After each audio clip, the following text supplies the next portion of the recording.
দিনটা ছিল মে মাসের ৮ তারিখ আর সেদিন আমরা যাচ্ছিলাম রংলি থেকে জুলুকের পথে। তাহলে আর কি, রংলির জঙ্গলকে পিছনে ফেলে সবাই মিলে আসুন। হ্যালো, কি খবর সবার? তাহলে শুরু থেকেই শুরু করা যাক। সকাল সকাল সেদিন কম্বিনেশনটা ছিল পাহাড়ি ঠান্ডা হাওয়া আর নেপালি সেল রুটি। প্রচন্ড ঠান্ডায় মাখনও তখন আমার মতো জমে গেছে। তাই মাখনটাকে একটু গলিয়ে দিয়েছিলেন আমাদের হোমস্টের ওনার। তাই দিয়ে আমি খেলাম ব্রেড টোস্ট আর শুভেন্দু খাচ্ছিল ম্যাগি, সঙ্গে ছিল দুটো সেদ্ধ ডিম। তারপর রুংলিকে শেষবারের মতো দেখতে দেখতে খেয়েছিলাম একটুখানি দুধ চা। তারপর আর কি দুজনে মিলে রেডি হয়ে রওনা দিলাম জুলুকের জন্য।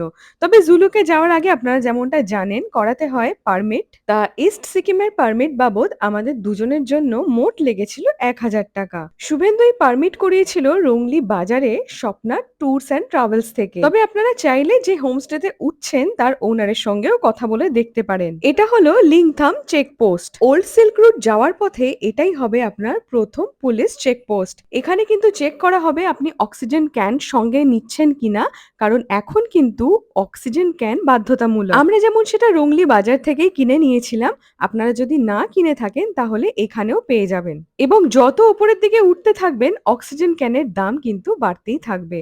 তাই বলবো খুব ভালো হয় যদি নিজের সঙ্গে ক্যারি করেন, আর তা না হলে রংলি বাজার থেকে কিনে নিতে পারেন আমাদের মতোই। দারুণ!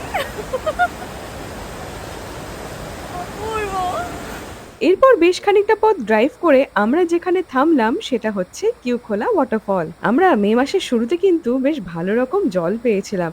তবে আমার ধারণা শীতকালে বোধহয় জলের পরিমাণ এতটা থাকে না। লাকিলি জায়গাটা বেশ ফাঁকা ফাঁকাই ছিল, ফলত আমরা সময়ের থেকে একটু বেশিক্ষণই এখানে কাটিয়েছিলাম। সেদিন সকালে উঠে হোমস্টের মধ্যে এত ঠান্ডা লাগছিল, তবে এইখানে এসে হালকা একটু রোদের দেখা পাওয়ায় অতটাও ঠান্ডা লাগছিল না।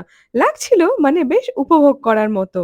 হাতে যেহেতু সময় ছিল আর জায়গাটা বেশ ফাঁকা ফাঁকাই ছিল, তাই তার সম্পূর্ণ সুযোগ নিয়ে টুকরো টুকরো কিছু স্মৃতি এইভাবেই ক্যামেরাবন্দি করেছি। সেই সঙ্গে বলে রাখি এখানে খাবার দাবারের কিন্তু অনেক অপশন, আর তার সাথে ছিল জিপ লাইন। বেড়াতে এসে যারা অ্যাক্টিভিটি পছন্দ করেন তারা করতেই পারেন। এরপরেই শুরু হলো জুলুকের খারাপ রাস্তা।